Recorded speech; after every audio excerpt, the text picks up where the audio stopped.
Have I done it again? Have I judged an episode too harshly?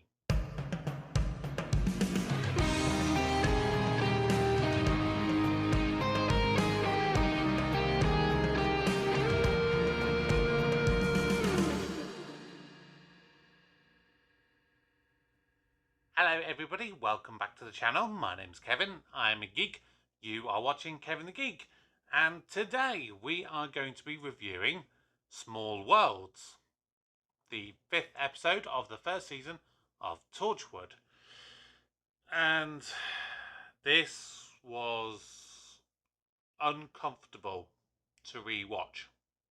Now, if you are new to the channel, please do like the video, subscribe to the channel, and turn on those notifications so you see when all my videos go live, and please do drop comments down below.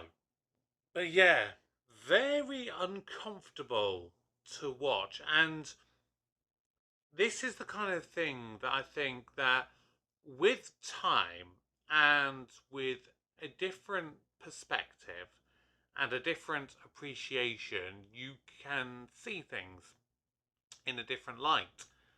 So I think one of the hardest things with this episode is how children are treated. And of course, in this, there's no shying away from it. You have a paedophile. You have a stepfather who, doesn't appreciate the child, who doesn't understand her, doesn't care for her, is very dismissive of her, and obviously at one point hits her, whether intentionally or not, you can decide. But those are the kind of things that I think I view them in a different light now. Because I have a child now within my life, I have a nephew who is obviously a lot younger than Jasmine is in this episode. Despite that, any scenes that have children in it, I do now see differently. And so that horrible scene where, the paedophile is basically trying to get her into the car, when I first saw it, it was, a horrible thing to watch. You're going, he's a paedophile, but then on one hand, you're kind of still thinking, it is just a TV show. But I would now see it in a different way, and I would look at it and I'd almost put myself in that position and think, what if my nephew was in that situation and someone was trying to do that to him? Or what if, some, partner of my sister, was treating my nephew really, really badly? I would want to do something. And just the whole episode was really uncomfortable to watch. Because you have the scenes, particularly with Roy, the stepfather, and the paedophile guy, you have the scenes where they die.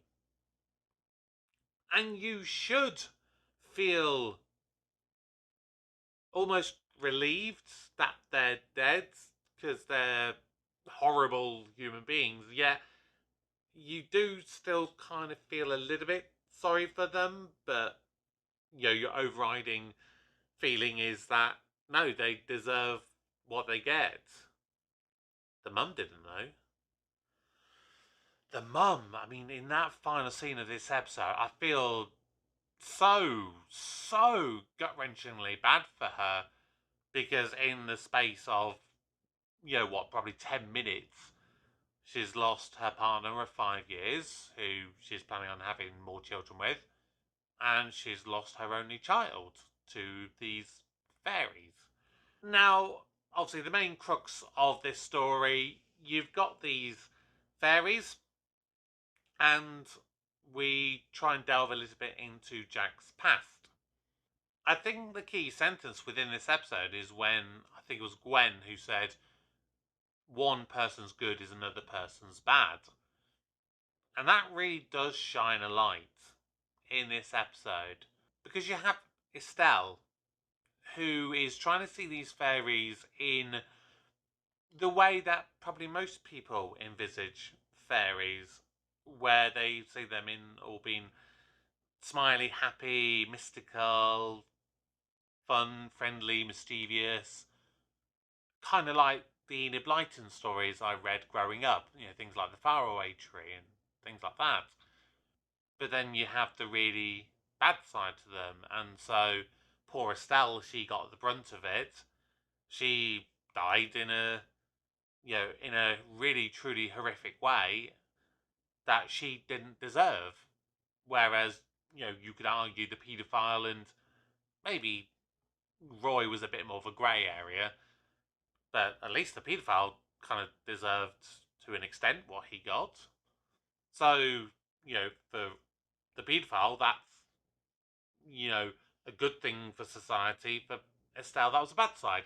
And it was the exact same situation. And they really tried to show it with the design of these fairies. And it's another situation that I almost really wish they hadn't shown them, because although on one hand, seeing that kind of opposite and dichotomy where you have, the kind of lovely, fun, mystical look of the fairies, and then on the other hand, you have these weird, horrible, I don't know, troll, goblin like creatures. Again, it shows the two different sides of a coin. But the CGI was so bad. It's really, really bad in this. And that's probably the thing I think about most when I think of this episode. Rather than some of the good stuff that they've clearly tried to implement into this episode. And it's clear that they have thought about it a lot. But I think the execution could have been better. And I was trying to think, coming into, before I rewatched the episode, the situation with Jack. Because I knew that this one was a bit more of a Jack kind of centric episode. And of course, you have one later on down the series, which I do always think back on a little bit more favourably than I do with this. And I never really got, what they were trying to do. And maybe I think I've understood it a little bit better on this rewatch, where they're trying to show that, kind of similar to what the Doctor said to Rose in School Reunion, that the Doctor can't really have a normal life because he doesn't age in the same way, so he will always see someone like Rose, grow old eventually. And that's kind of what they're showing here with Jack. But I think the time that they did that with Doctor Who, that came across a little bit more effectively than it did here. And then you had another kind of similar thing where they've almost retreading something that they've already done with Doctor Who, because you have that little scene with Jack and a little speech that he's kind of giving about how he sees the world, which kind of ties in a little bit to what the Ninth Doctor said in the episode Rose, in the very first episode. And again, it's a similar kind of message that they're trying to give, but for whatever reason, for me, it just lacks the punch, if you like, and doesn't quite have that same impact. But I think the key thing to take away, now I've kind of seen the first kind of 5 episodes of this first season of Torchwood and rewatched them, I think what they're really trying to focus in on is how you have these real human problems. And yes, we're bringing in kind of Doctor Who universal lore and bringing in maybe some aliens to be almost like a surrogate placeholder as a way of framing the narrative. And it's a very grounded series, I think, is the aim that they're trying to go for. And it's a situation that I think it's been hit and miss all throughout the season. I mean, obviously, next time with Countryside, we're getting to another episode that is really hitting the nail on the head with delving into those issues. But so far, if you include that, that would be sort of, I'd definitely say, two examples where they really, I think, missed the mark. Two where they really have hit the mark. And then another two that is in that sort of grey area that it's just like, not quite sure whether they've hit it. And this is what I think frustrates a lot of people with Torchwood and the first season, because it is quite an inconsistent season. I actually watched a reactor on YouTube recently who he has done both the first and the second seasons now of Torchwood. And I remember watching him and seeing how frustrated he got. And that, I think, was quite refreshing to see someone, because I think some fans of Torchwood are very much a case of, it's a great show because they're thinking to some of the stuff in season 2 and some of the stuff in, for example, pretty much all of Children of Earth, to be honest. And then again, some of the good moments from Miracle Day, that they forget that the start really wasn't that great. But those are just my thoughts on Small Worlds. What are your thoughts? Please do drop a comment down below. Make sure you join me tomorrow for Doctor Who Wednesday, where I'm going to review the Season 3 episode, The Shakespeare Code.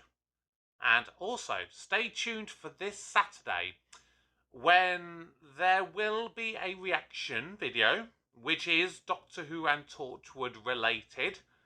I'm not going to spoil it for you, but I'll be coming out at 6 o'clock on Saturday. But until next time, my name's Kevin, I am a geek, and you have been watching Kevin the Geek. Goodbye.